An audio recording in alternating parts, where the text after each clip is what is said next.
When your body begins to slow, the world may try to decide for you. But a gradual decline is not a reason to give up your voice. It's a signal to protect what's still yours, your choices, your dignity, and your right to live on your own terms. It begins quietly. One morning, you wake up, and the energy you once carried through the day feels just a little heavier. You tell yourself it's nothing. You've earned the right to be tired. But then, it happens again. And again. The stairs that never bothered you now require a pause halfway up. The names you've known for years slip away mid-sentence. Your hands fumble with jar lids that used to open with ease. These aren't dramatic moments. There's no emergency, no crisis, just a slow, steady shift that's easy to ignore. Until it isn't. This is where many of us make our first mistake. We treat these early signs as betrayals of the body, as failures we need to hide. We push through the fatigue, laugh off the forgetfulness, and refuse to acknowledge that something is changing. But denial doesn't protect us. It leaves us unprepared. And when we're unprepared, others step in to prepare for us. The truth is, recognizing change early is not an act of surrender. It's an act of self-preservation. It's how you stay in control when the world around you starts to assume you're losing it. Gradual decline doesn't announce itself with sirens. It whispers. You might notice you're sleeping more or that your appetite has dulled. You might find yourself withdrawing from social gatherings, not because you don't care, but because the effort feels overwhelming. Your balance might feel uncertain. Your vision might blur at the edges. Your memory might skip over recent conversations while still holding on to decades-old details with perfect clarity. These are not signs that you're broken. They're signs that your body is aging, and aging is not a crime. But it is a reality that requires attention. The danger isn't in the changes themselves. The danger is in pretending they aren't happening. Because when you don't name what's going on, someone else will. A doctor, a family member, a neighbor. And once they name it, they begin to act on it. Suddenly, you're being told what you can and can't do. Suddenly, your independence is treated like a risk instead of a right. This is why awareness matters, not to frighten you, but to position you. When you acknowledge the shift early, you retain the authority to shape what comes next. You can make decisions before decisions are made for you. Let's be clear about something. Noticing that you're slowing down does not mean you've lost your sharpness. It does not mean you're incapable. It means you're human. It means your body is doing what all bodies do. It's changing. And change, when met with honesty, can be managed with grace. But when met with shame, it becomes something others manage for you. So this is where we start, not with fear, not with resistance, but with clear-eyed recognition. You are still here. You are still thinking. You are still capable of choice. And that choice begins with seeing yourself as you are, not as you wish you were, and not as others assume you to be. Somewhere along the way, concern stops feeling like care. It starts feeling like interference. At first, it's small. Your daughter schedules a doctor's appointment for you without asking. Your son suggests you stop driving at night. A friend offers to pick up your groceries because it's no trouble at all. These gestures come from love, and you know that. But love, when it isn't balanced with respect, becomes control. And once that door opens, it rarely closes on its own. You begin to notice patterns. Conversations about your health happen around you, not with you. Decisions are presented as suggestions, but there's no room to decline. Your family starts using phrases like, we think it's best, and you really should consider. And before long, you're not being consulted. You're being informed. Your finances are quietly reviewed.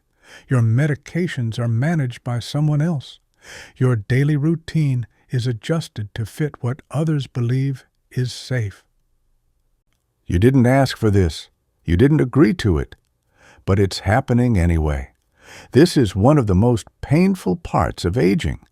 The people who love you most can become the ones who strip away your autonomy, piece by piece, without even realizing what they're doing. They see your forgetfulness and assume you can't be trusted. They see your fatigue and assume you need to be managed. They see your slower pace and assume you need to be protected from yourself. And in their minds, they're helping. But help that removes your voice is not help. It's replacement. What makes this so difficult is that their fears are not unfounded. You might forget to take your medication. You might leave the stove on. You might fall. These are real risks.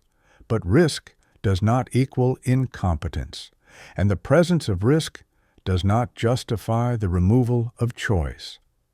Yet this is what happens in families every day. A single mistake, a missed appointment, a moment of confusion becomes proof that you can no longer be trusted with your own life. And once that belief takes root, it spreads quickly. You may find yourself in conversations where your preferences are dismissed as stubbornness, where your resistance is labeled as denial, where your desire to remain independent is treated as dangerous. And the hardest part is that you can see their point. You understand their worry. You don't want to be a burden. You don't want to make things harder. So you start to give in. You stop arguing. You let them take over because fighting feels exhausting. And maybe they're right. Maybe you can't handle this anymore. But here's what you need to understand. The moment you stop asserting your own will is the moment you lose it. Not because you're incapable, but because silence is interpreted as agreement. When you don't speak up, others assume you're fine with the changes they're making. They assume you've accepted the new order. And over time, those assumptions harden into fact. This is why you must recognize when care crosses into control, not to create conflict, but to protect what remains yours. Even as your body changes, there are parts of your life that belong to you alone. These are not small things. They are the threads that hold your identity together. And if you let them slip away without a fight, you lose more than independence. You lose yourself. So let's be specific about what you can still control, because clarity is power.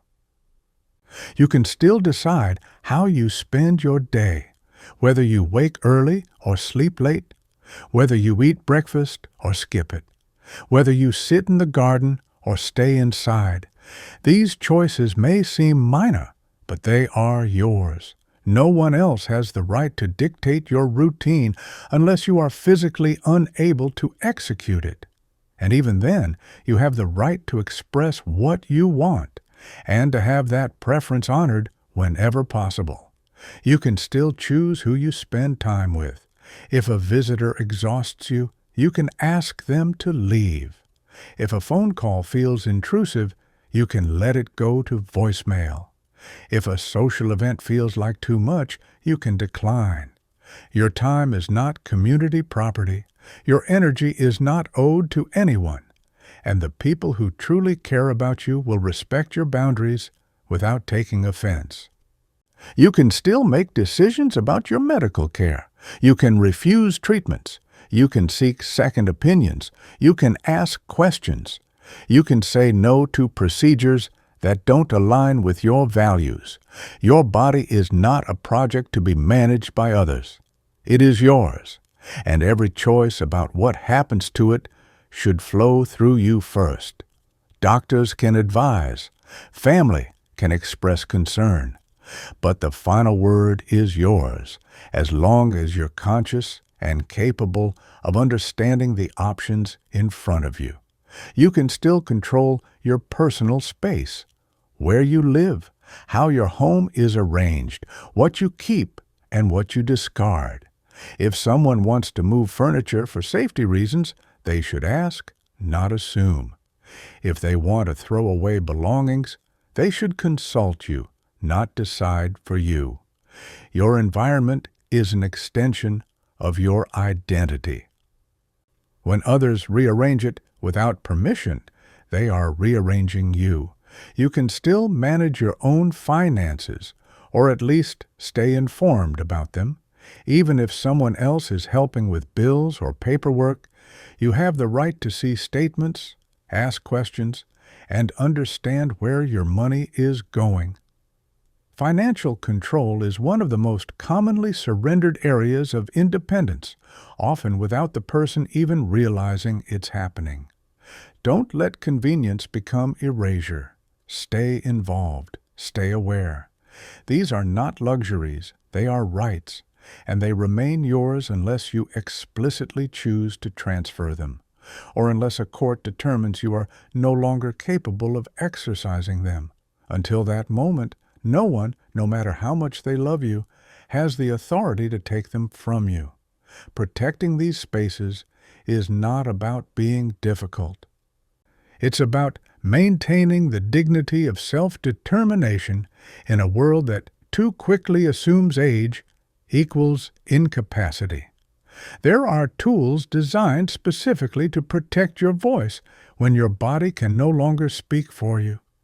These are not just legal formalities. They are shields.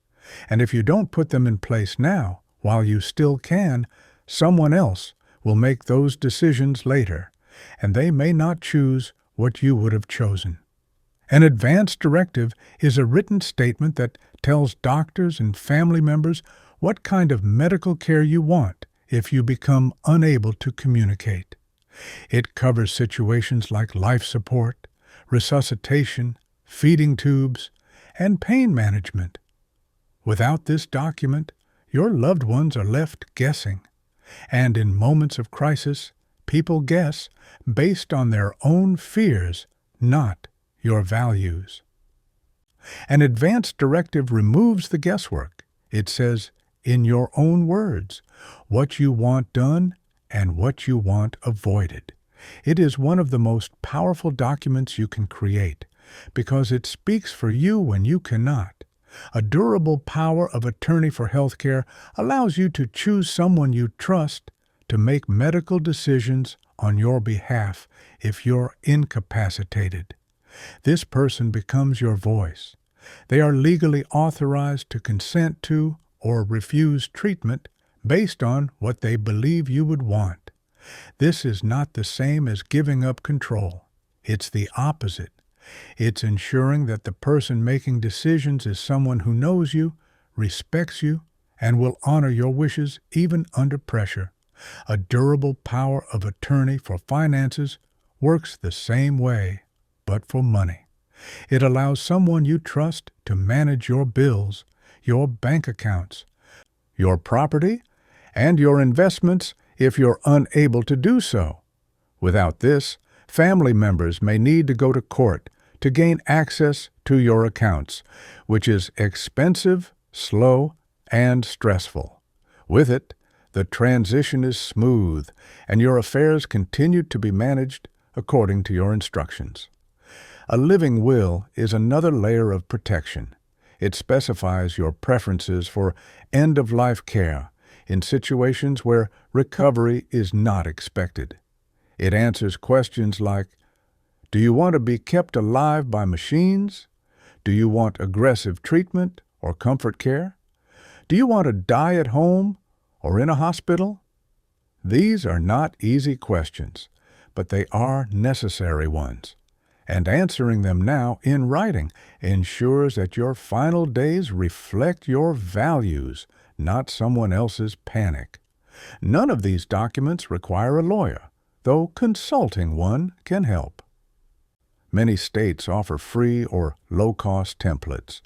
What matters is that you complete them, sign them, and share copies with the people who need to know: your doctor, your designated decision maker, your family.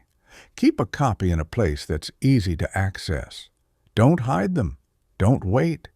These tools only work if they exist before they're needed. Creating these documents is not morbid. It's responsible. It's an act of love toward yourself and toward the people who will one day have to make impossible choices.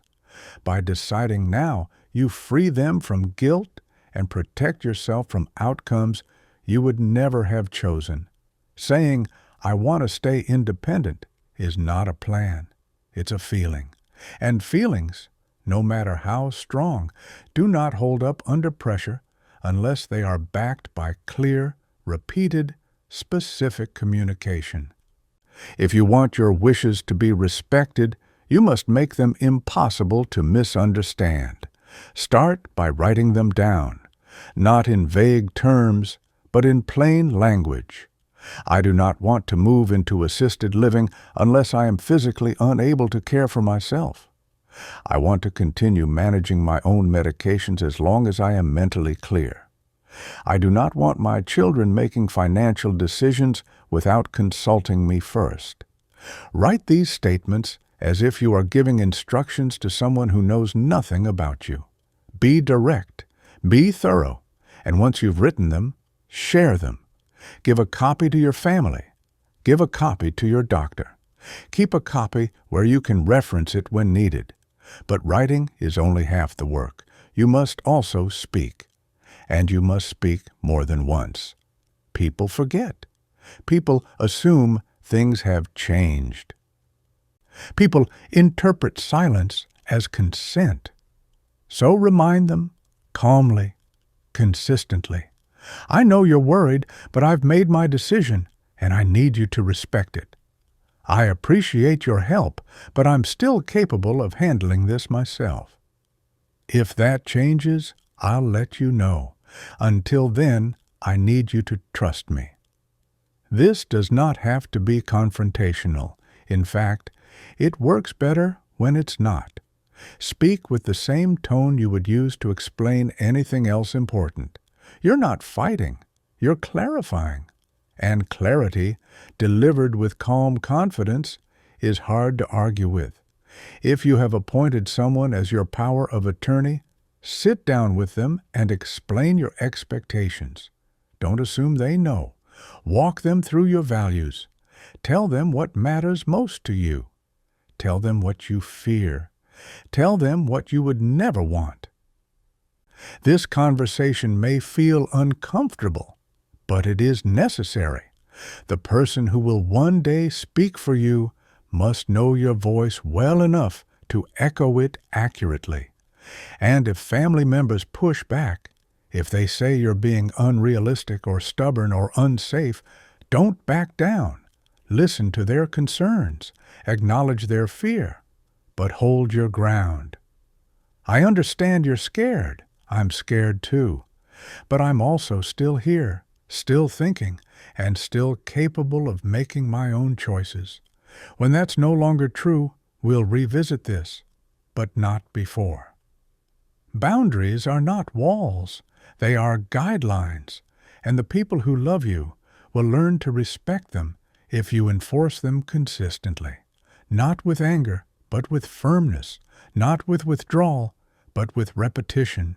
Your voice is still yours, but only if you use it. Independence does not mean isolation. And asking for help does not mean giving up control. The key is finding people who understand the difference between supporting you and managing you. Because the wrong support system will take over, the right one will step back. Look for people who ask questions instead of making assumptions, who say, "What do you need?" instead of, "Here's what we're going to do," who listen when you say no, who don't take your refusal personally. These are the people you want in your corner, not the ones who mean well but can't stop themselves from taking charge. If you're hiring a caregiver, interview them the way you would any professional. Ask how they handle disagreements. Ask how they respond when a client refuses help. Ask what they believe their role is. If they say things like, "I'm here to make sure you're safe," be cautious. Safety is important. But it's not the only thing. If they say, "I'm here to help you do what you want to do," that's better. That's someone who sees you as a person, not a problem. If you're relying on family, be explicit about roles. I need you to drive me to appointments, but I don't need you to speak for me once we're there. I need you to help with groceries, but I'll still choose what I eat. I need you to check in, but I don't need you to visit every day. Clear roles prevent mission creep. They keep help from becoming control. And if someone in your support system starts overstepping, if they start making decisions without asking, if they start dismissing your preferences, if they start treating you like a child, address it immediately, not with anger, but with clarity. I appreciate everything you're doing, but I need you to let me make my own choices. I'll ask when I need more help. Some people won't be able to handle this. They'll take it as rejection. They'll argue that they know what's best. And if that happens, you may need to limit their involvement, not because you don't love them, but because love without respect is not sustainable. You need people who can help without controlling, who can care without smothering, who can be present without taking over. Build your team carefully and protect it fiercely, because the people around you shape your experience of aging.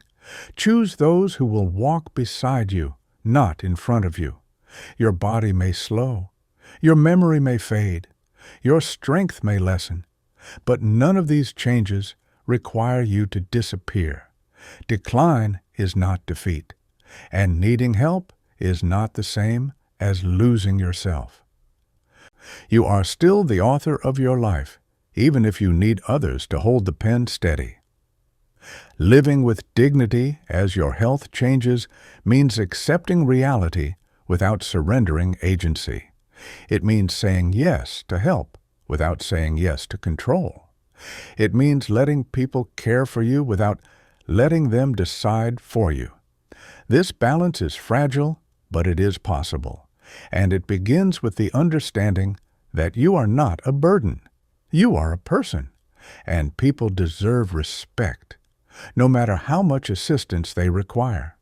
There will be days when you feel the weight of it all, when you wonder if fighting for your independence is worth the effort, when giving in seems easier than standing firm. On those days, remember this: every choice you make, even the small ones, is a declaration that you are still here, still present, still you. And that matters more than you know. The world will offer you comfort in exchange for compliance. It will suggest that letting go is the kindest thing you can do for everyone involved. But kindness to others should never come at the cost of erasing yourself. You can be cooperative without being passive. You can be gracious without being invisible. You can accept help without accepting helplessness. Protect your voice. Protect your choices. Protect the parts of your life that make you who you are. Not because you have to prove anything, but because you deserve to live as yourself fully and completely for as long as you are able. And when the time comes that you truly can no longer decide, when illness or injury removes that capacity, you will know that you did everything you could to remain the person you've always been. That is not surrender. That is strength. And it is yours to claim today and every day forward.